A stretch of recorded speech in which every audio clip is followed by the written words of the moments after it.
There's something about the hours just before New Year's that makes people reckless. Like the clock ticking down suddenly makes every emotion feel bigger than it is. Every text more important. Every silence heavier. I didn't plan to open Grindr that night. I wasn't even supposed to be home. My friends were out at some overpriced party downtown, surrounded by glitter and bad EDM. I was in sweats, halfway through a bottle of wine, sitting on my bedroom floor, scrolling through a movie I wasn't really watching. I just didn't have it in me to be social. But loneliness has a way of sneaking in quietly, and at 11:49 p.m., it hit like a punch in the chest. I opened the app more out of habit than hope. My thumb was halfway through swiping past the usual shirtless bathroom guys when I saw him. Liam. No filters. Just one photo of him at a baseball game. Mid-laugh. Looking like someone who didn't take himself too seriously. His bio? Just one sentence. Let's start the new year with a mistake we won't regret. I didn't even think. I swiped right. And the second it matched, a message came through. Liam. Cutting it close, aren't we? I laughed. I hadn't even realized how much I needed to. Me. Fashionably late. Liam. What are you doing for midnight? Me. Arguably nothing. Drinking wine and watching Die Hard alone. Liam. Romantic. Want company? I paused. Blinked at the screen. The rational part of me screamed, bad idea.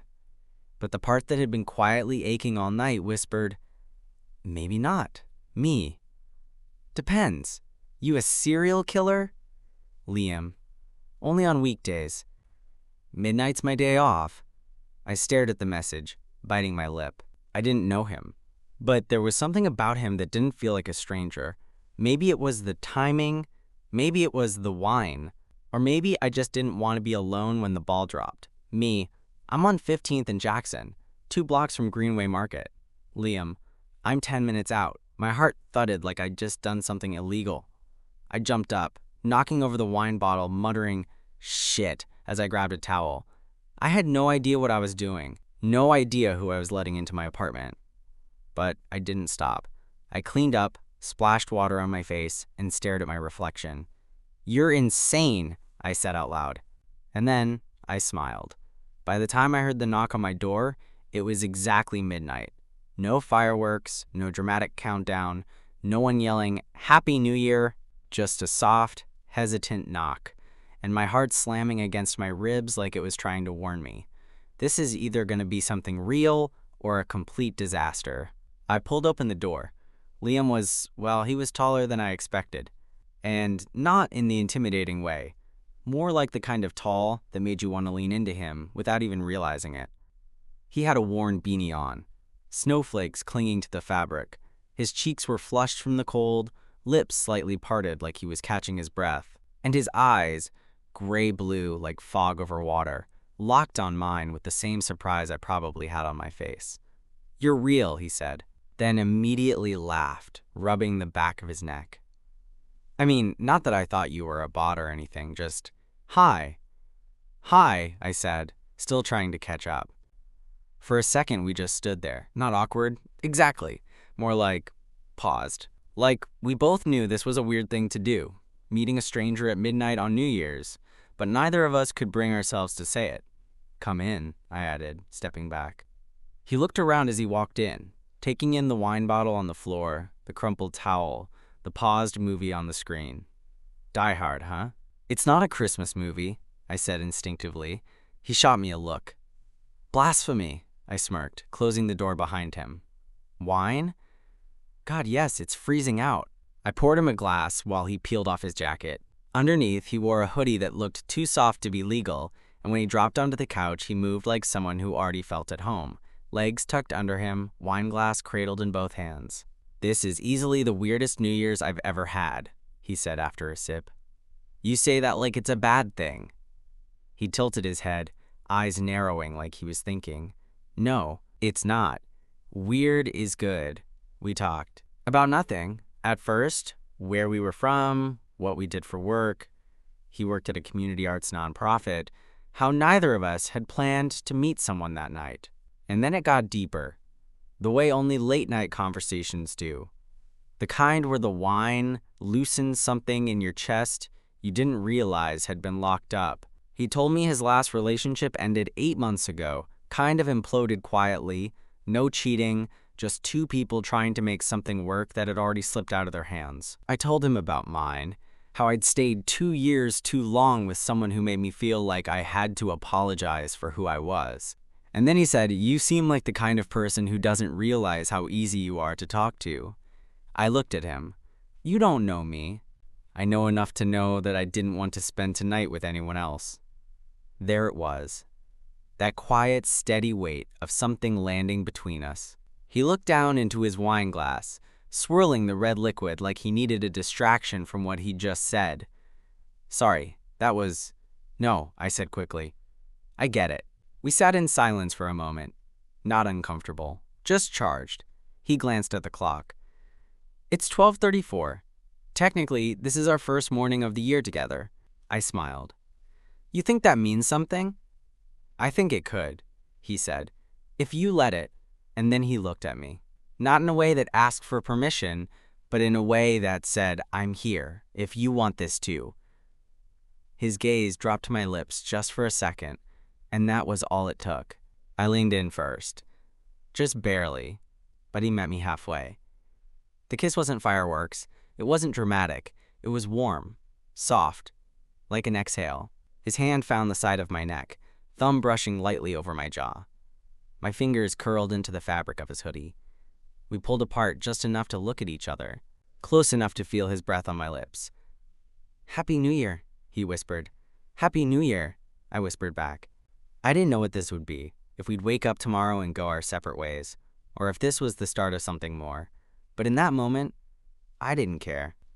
Because for the first time in a long time, I didn't feel alone. I don't know what I expected after the kiss. Maybe some kind of awkward pulling back, one of us laughing too hard just to diffuse the tension. Or worse, one of us making an excuse to leave. But Liam just stayed. We sat there for a few minutes, barely talking. Not because we didn't have anything to say, but because the air between us didn't need words anymore. He rested his head on the back of the couch, eyes closed, smiling like someone who finally exhaled after holding his breath for too long. I watched him for longer than I should have, thinking how strange it felt to be so comfortable around someone I technically didn't know. Then, without opening his eyes, he said, "Are you going to keep staring at me, or are you going to start Die Hard back up?" I snorted. "You kissed me." "I think that's more interesting than Bruce Willis in a tank top." "Blasphemy," he muttered again, but he was smiling. I grabbed the remote, but before I could press play, he spoke again. "Can I ask you something?" "Sure." "Why were you on the app tonight? Like, really?" I paused, not because I didn't have an answer, but because I wasn't sure if I should admit it out loud. But then again, he was here, sitting on my couch, sharing my wine. I figured honesty wasn't going to scare him away now. "I think I just didn't want to end the year feeling invisible," I said. He looked at me, the playfulness gone for a moment. "Yeah, I get that." I glanced over at him. "What about you?" Liam's gaze dropped to his wine glass. He turned it slowly in his hands, thinking. "I broke up with someone last New Year's," he said. "We were supposed to go to this big party together. I even bought champagne. But he bailed that night," said he. "Wasn't ready for something serious. And I was sitting alone at midnight, drinking out of the bottle like an idiot, wondering what the hell I was even doing wrong. I felt my chest tighten. So this year, I promised myself I wouldn't do that again. I wouldn't sit around waiting for someone to pick me. I'd just go for it." I let the silence sit. There wasn't anything I could say that would fix that, but maybe just being there was enough. "You did go for it," I said finally. "You showed up." He laughed softly, rubbing the back of his neck. "I can't believe I actually came over here. I never do that." "Same." He leaned in a little. "So what does that mean then?" "For us?" I didn't answer right away. I was still trying to figure that out myself. "I don't know," I said honestly, "but I don't want this to be a one-night thing." His face relaxed just a little. "Good, because I already kind of want to kiss you again." I smiled. Then why don't you? He did. This kiss was different. Slower. Less surprised and more deliberate. My hands slid up into his hair as he leaned into me, the wine and warmth and adrenaline buzzing just beneath my skin. When we finally pulled back, he stayed close, our foreheads almost touching. "You should stay over," I said before I could think too hard about it. He looked at me for a second, and I couldn't tell if he was surprised or relieved. Maybe both. "You sure?" "I don't want to say goodnight yet." He nodded, a soft smile playing on his lips. "Okay, I'll stay." I didn't expect it to feel so normal, brushing my teeth next to a guy I'd just met. But somehow, it did. Liam stood beside me at the bathroom sink, barefoot and tousle-haired, his hoodie hanging loose off one shoulder as he rinsed his mouth. I caught his reflection watching me through the mirror, and we both smiled at the same time. It wasn't that awkward, overly polite kind of smile. It was familiar, warm, like we'd done this 100 times before. "You always squeeze the toothpaste from the middle?" he asked, eyebrow raised. "Are we starting fights already?" He held up both hands. "Just observing." We laughed. I handed him the spare towel I usually use to wipe down the sink. He took it without asking, like he'd already claimed some kind of unofficial stake in the space. Back in my bedroom, I tossed a fresh t-shirt at him. "You can sleep in this. Unless you're a sleep naked on the first night kind of guy." He smirked. "I'm a don't want to freak you out too soon kind of guy." He changed right there in front of me, not even hesitating. And maybe it was the wine, or the weird magic of New Year's, or just the way his back looked as he pulled off his hoodie, but something about it made my throat go dry. He caught me staring. "Like what you see," he said, that smirk never leaving. "Just taking mental notes," I replied. Liam climbed into bed without ceremony, pulling the blanket up over his chest like he'd done it a dozen times before. I slid in next to him, unsure of where to put my hands, how close to get. But he made the first move. He scooted closer, his arm brushing mine, then slowly draped over my stomach. His fingers rested lightly, not possessive, not assuming, just there, his head tucked against my shoulder like it belonged. "I haven't slept next to someone in a while," he said quietly. "Me neither." "It's weird," he added, "but in a good way." I turned my head slightly, resting my cheek against his hair. "Yeah, exactly that." The room fell quiet. The kind of quiet that doesn't feel empty, but safe. I could hear the faint hum of the heater, the occasional car passing outside, but none of it mattered. What mattered was the steady rhythm of Liam's breathing, and the weight of his arm over my body. And I don't know how long we lay there, talking in that sleepy, unfiltered way people only do when the lights are off and the world has melted away. He told me about the cabin his parents used to take him to every summer. I told him how I used to sleep under the stars on my roof as a kid when I couldn't handle being in the house. He told me about the scar on his ankle from falling off a skateboard. I told him about the time I nearly drowned, because I was too proud to admit I couldn't swim well. Each little story was like a breadcrumb, dropped gently between us, creating a path we didn't realize we were following.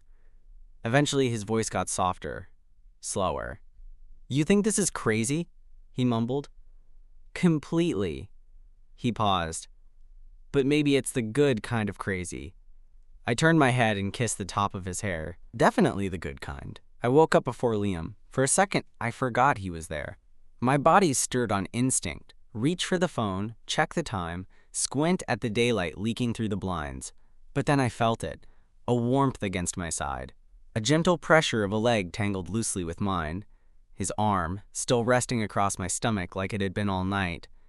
I turned my head. He was facing me, his lips slightly parted, his breath soft and slow, hair sticking out in every direction, the neckline of my t-shirt askew, revealing a sliver of collarbone.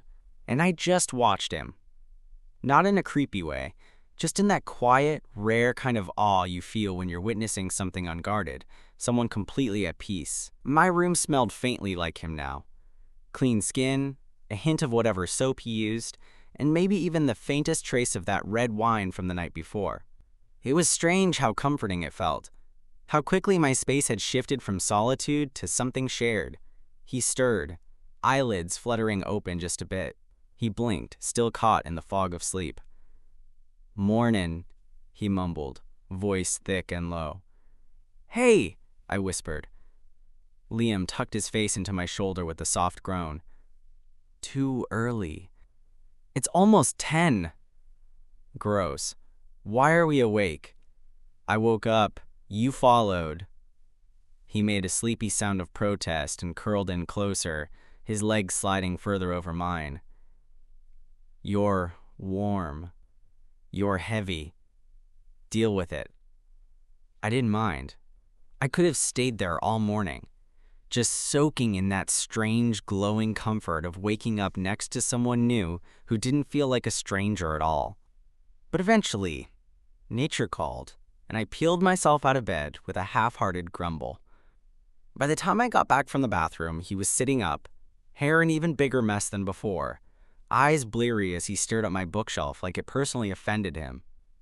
"You have 6 books about the same movie director," he said. "He's a genius." "You're a nerd." "I'm warm, remember?" I teased, crawling back into bed. Liam grabbed a pillow and swatted me with it. "You're lucky you're cute." I laughed, dodging it. "So what now?" It was the first real moment of tension between us. Not bad tension, just that sudden awareness of the after. After a hard tension, after the wine wore off, after the kisses and sleepy cuddles. The part where real life started back up again, and you had to decide if this was a memory or something more. Liam pulled the blanket back over his legs. "I have nowhere to be today. You?" "Just groceries and pretending I have my life together." He smiled at that. "You want company?" I looked at him, eyebrows raised. "You're offering to come with me to Trader Joe's?" "Don't get weird about it. I just want to see what kind of snacks you impulse buy." I couldn't help it. I grinned. "Yeah, I'd like that." We got up slowly. We made coffee. I gave him one of my hoodies that fit too snug across his chest, and he pretended not to notice. He helped me pick a playlist for the ride, scrolling through my phone like it wasn't weird at all to be borrowing it already. And maybe it wasn't. Maybe nothing about this was weird, or maybe it was, and that's exactly what made it feel right. The ride to Trader Joe's was short, but it felt like a tiny road trip. Liam rode, with one foot propped up on the dashboard, flipping through my playlists like he was trying to analyze me through my music taste. He kept glancing at me between songs, smirking, but not saying much, just enough to make me feel both seen and slightly exposed. "You've got sad indie boy energy," he finally said, holding up my phone like it was evidence. I rolled my eyes. "It's January. I'm allowed." "You had Phoebe Bridgers and Bon Iver back to back. That's a cry for help. Don't act like you're above it." "I'm not," he said.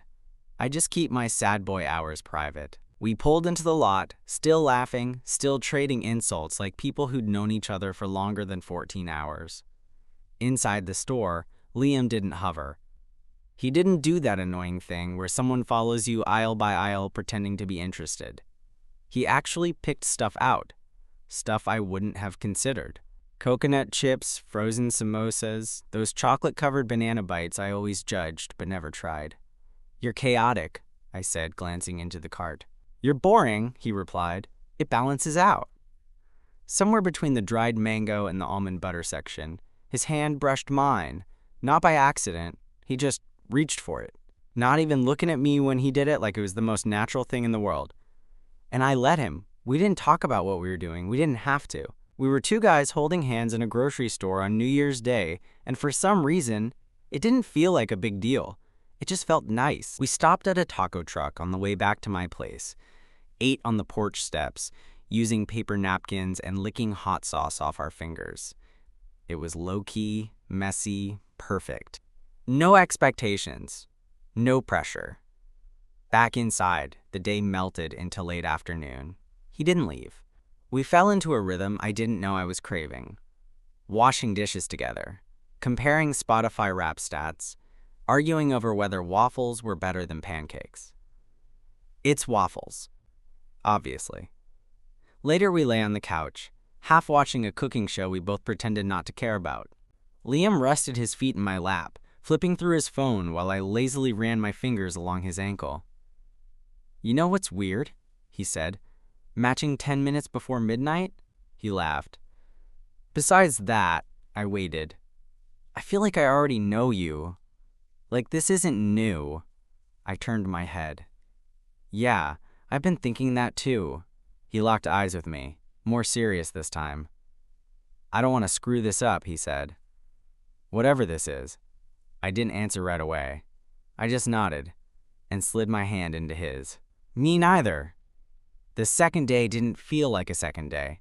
It felt like a continuation, like we were just still in it, still in the bubble we'd accidentally created the night before. Liam hadn't brought a charger, so his phone was dead by morning. I offered him mine, but he shrugged. "I kind of like not looking at it," he said, stretching across the couch. "Let's pretend it's 2005 and we don't have smartphones. What did people even do in 2005? Watch DVDs and develop feelings slowly." We ended up going for a walk, just around the neighborhood, nowhere fancy.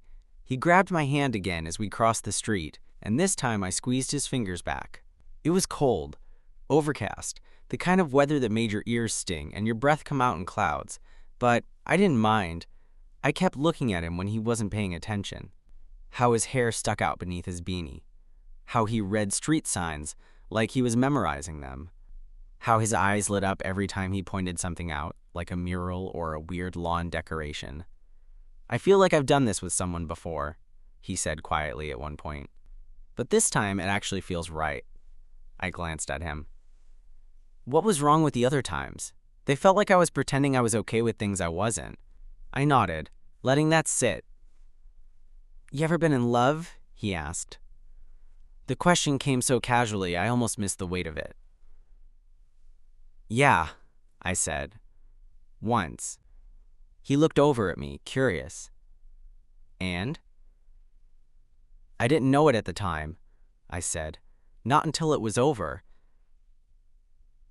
He didn't say anything for a bit, just walked beside me, our footsteps sinking over the sidewalk cracks.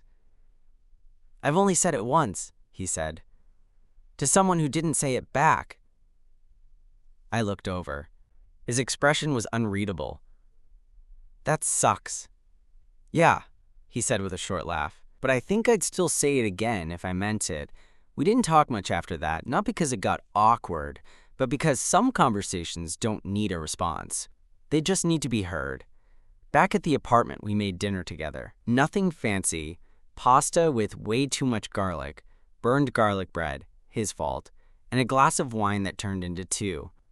We danced in the kitchen to a stupid pop song that neither of us admitted we liked. And when I leaned in and kissed him mid-spin, he laughed into my mouth like it was the most natural thing in the world. That night, we slept facing each other, barely an inch of space between us. His hand rested on my chest. My fingers curled loosely around his wrist. At some point, long after I thought he'd fallen asleep, he whispered, "Thanks for not making me feel like a mistake." I didn't say anything. I just kissed his forehead and pulled him closer. Because that's what it felt like too, like, for once, this wasn't something either of us would regret. Liam stayed 4 days. Not because we made a plan, not because we had some dramatic conversation about what we were doing. It just happened. Every night he said, "I should probably go." And every night he didn't. Clothes started shifting around the apartment. His charger found a permanent spot in my outlet. His toothbrush sat next to mine like it had always belonged there. It felt easy in a way that scared me a little. Because things that start fast usually burn out. But with Liam, it didn't feel like a fire.